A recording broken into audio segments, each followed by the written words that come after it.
Two lemon trees can sit in identical pots, get the same sunlight, the same watering schedule, and the same careful attention, and yet one of them grows into a healthy, fruitful little tree, while the other struggles for years and never quite thrives. The difference usually isn't something the gardener did wrong. It's a decision that was made before the first drop of water ever touched the soil.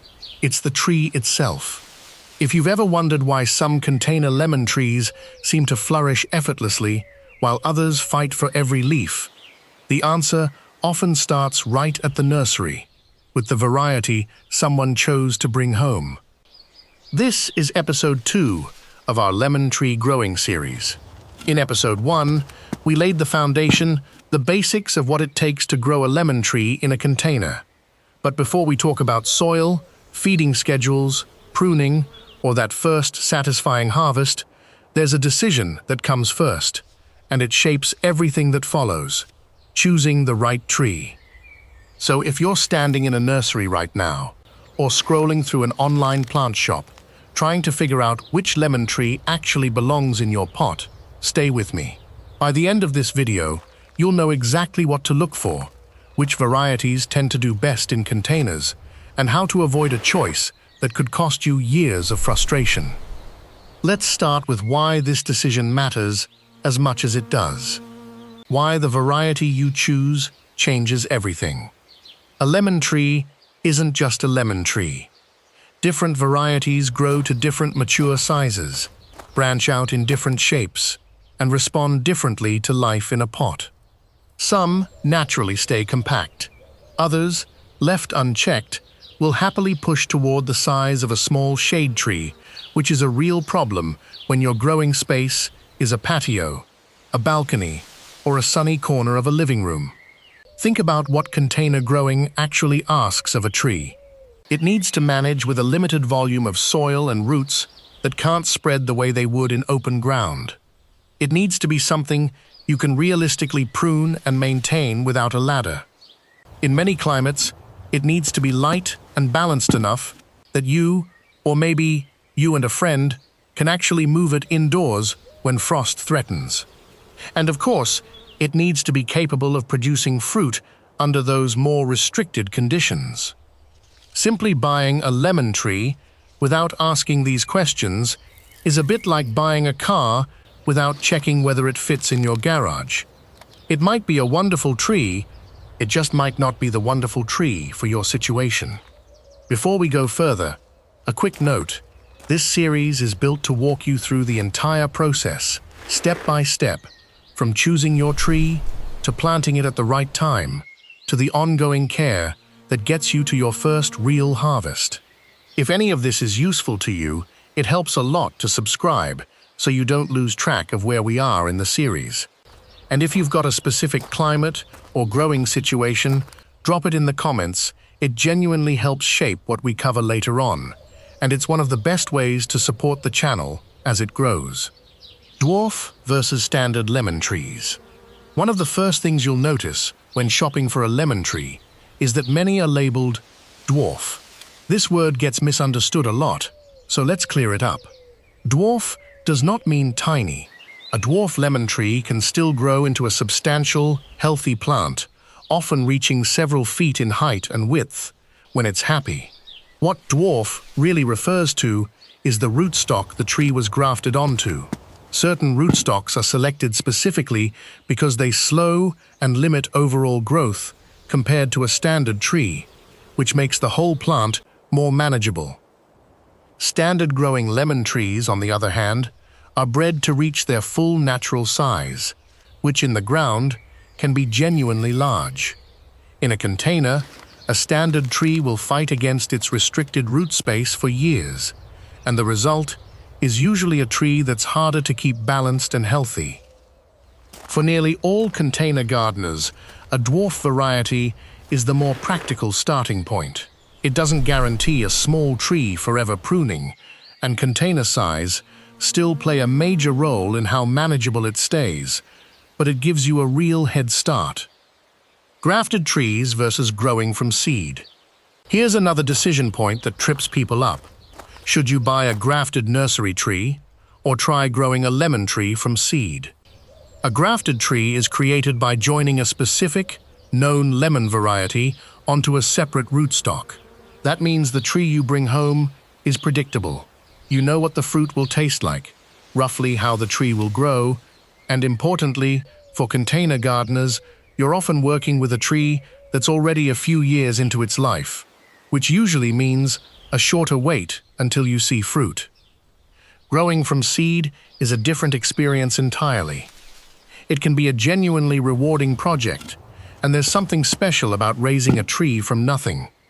But seed-grown lemon trees are far less predictable. The fruit may not resemble the lemon the seed came from, and it can take considerably longer, often many years, before the tree is even mature enough to flower and fruit. For most beginners, especially anyone eager to see real results within a reasonable time frame, a grafted nursery tree is the more dependable choice. Seed growing is best treated as a side project, not your main plan. The best container-friendly lemon varieties.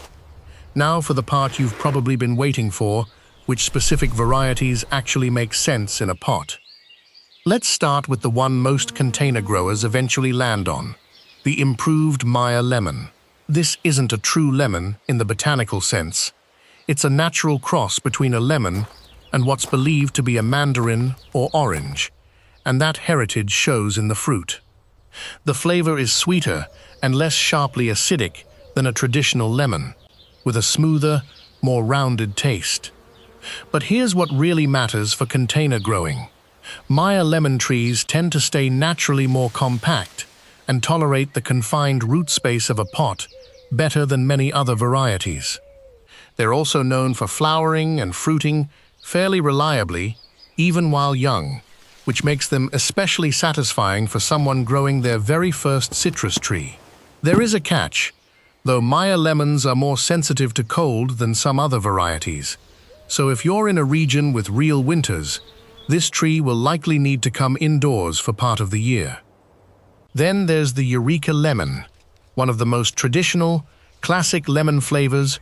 You'll find sharp, bright, and exactly what most people picture when they think lemon. Eureka trees tend to grow a bit larger and more vigorously than a Maya, so they benefit from a slightly bigger container and more regular pruning to stay in check. For a small patio, that difference in eventual size genuinely matters, so this is often better suited to a gardener who has a bit more room to work with. The Lisbon lemon is closely related in flavor to the Eureka, but it tends to be a hardier, more vigorous grower, with a bit more tolerance for heat and wind. This is where things become interesting for gardeners. In genuinely warm, sunny climates, a Lisbon can handle more intense outdoor conditions than a Maya can. The trade-off is size again.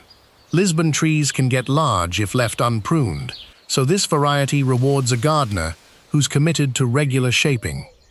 Finally, it's worth mentioning the Ponderosa lemon, which is really its own kind of curiosity. The fruit is enormous, often the size of a grapefruit, with a thick rind, and a flavor close to a true lemon. It's a fun, conversation-starting tree, but its size and slightly less refined growth habit make it a bit more demanding in a container than the others. This is really a variety for an experienced gardener who wants something a little different, rather than a first choice for a beginner. Comparing the varieties. So how do these stack up against each other? If limited space is your biggest concern, the improved Maya lemon is generally the strongest choice. It stays more compact and adapts well to container life. If you're a complete beginner who wants a forgiving, reliable tree that fruits relatively early, the Maya lemon again tends to be the friendliest starting point. If you're in a warm climate and have a bit more room, a Lisbon lemon can reward you with strong growth and good heat tolerance. If portability matters, say, you're in a region with cold winters and need to bring the tree indoors, a Maya's more compact size makes it noticeably easier to lift and carry than a sprawling Eureka or Lisbon. And if classic, traditional lemon flavor is your priority, and you have the space to accommodate a larger plant, the Eureka is hard to beat. None of these is universally the best. The right choice depends on your climate, your available space, and honestly, what you personally want out of the tree. Warm climates versus cold climates. Speaking of climate, this deserves its own moment, because our audience spans a lot of different growing conditions, and there's no single answer that fits everyone. If you're gardening somewhere warm, much of the southern United States, parts of Australia, or similar regions, you likely have the option to keep your lemon tree outdoors year-round. Your main considerations shift toward things like protecting the tree from the most intense midday heat, making sure it gets consistent watering since containers dry out faster than garden soil, and choosing a spot with strong but not scorching sunlight. Mature size still matters here too, since a tree left outdoors permanently will often grow a bit larger over time than one that's regularly restricted indoors. If you're somewhere with real winters, much of the UK, Canada, the northern United States, or similar climates, container growing actually becomes one of your biggest advantages, rather than a limitation. It means you're not stuck with a tree in open ground when frost arrives. You can move it to shelter. But that only works well if the tree is a size and weight you can realistically manage. This is exactly why a more compact variety and consistent pruning become especially important for cold climate growers. Neither situation is harder than the other. They're just different. And the right variety and habits shift depending on which one describes you. Choosing a healthy tree at the nursery. Once you've decided on a variety, the next skill is knowing how to actually pick a healthy individual tree. Start by looking at the foliage. You want leaves that are a rich, even green, without significant yellowing, spotting, or curling. Check the main stem. It should feel sturdy and upright, not thin or leaning weakly to one side. Look closely at the branches for anything that looks damaged, broken, or unusually sparse. It's also worth checking for pests. Look on the undersides of leaves and along stems for anything that looks like tiny insects, sticky residue, or webbing. And take a moment to inspect the graft union that's slightly swollen point low on the trunk where the fruiting variety was joined to the rootstock. It should look clean and well healed, not cracked or damaged. If you can gently check the base of the pot or the drainage holes, healthy white or light-colored roots are a good sign. Roots that are dark, mushy, or circling tightly around the pot in a dense mass are worth avoiding. Take your time here. A little inspection at the nursery can save you a lot of disappointment later. Common mistakes to avoid. Before we wrap up, it's worth naming a few mistakes that come up again and again. Choosing a tree based purely on how attractive it looks on the shelf, without considering its eventual size. Assuming every lemon variety will behave the same way in a container, when really, their growth habits can be quite different. Ignoring your own climate entirely and picking a variety that's simply not suited to it. Confusing dwarf with permanently tiny and being surprised later when the tree grows more than expected. Choosing a seed-grown tree when what you actually wanted was a predictable, fairly quick path to fruit. And overlooking whether the tree will ever need to be moved indoors, only to realize too late that it's grown too large and heavy to lift. Every one of these is avoidable. And now that you know what to look for, you're already ahead of where most beginners start. There's something quietly satisfying about this stage of the process. Standing in front of a row of young trees, knowing exactly what to check for, and picking the one that's actually right for your space. It's a small moment, but it's the one that sets the tone for everything that follows, right up until the day you're picking your first lemon and sharing it with someone you know, bringing it all together. So let's bring this together. If you have limited space, look toward a naturally compact variety, like the improved Maya lemon.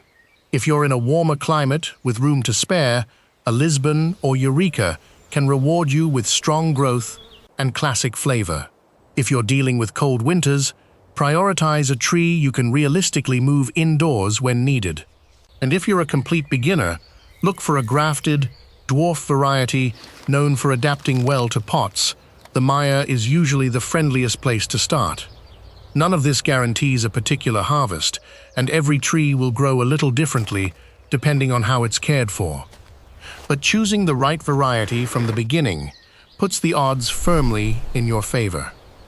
You've now got a real framework for choosing the tree itself. But there's a second decision that matters just as much, and it's one that even experienced gardeners sometimes get wrong: timing.